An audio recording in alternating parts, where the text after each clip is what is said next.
Kenapa, Ibu?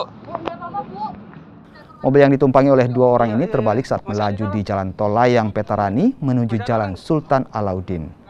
Mobil yang melaju kencang ini tiba-tiba mengalami ban pecah sehingga mobil terbalik.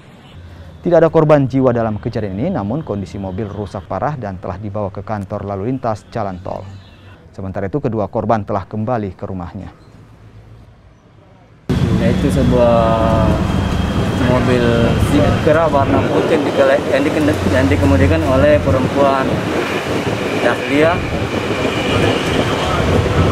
ya, Laila, perempuan Laila yang diperkirakan dengan kecepatan tinggi, di mana kendaraan yang dikemudikan meletus ban belakang sebelah kanan sehingga menyebabkan terjadinya laka lantas tersebut.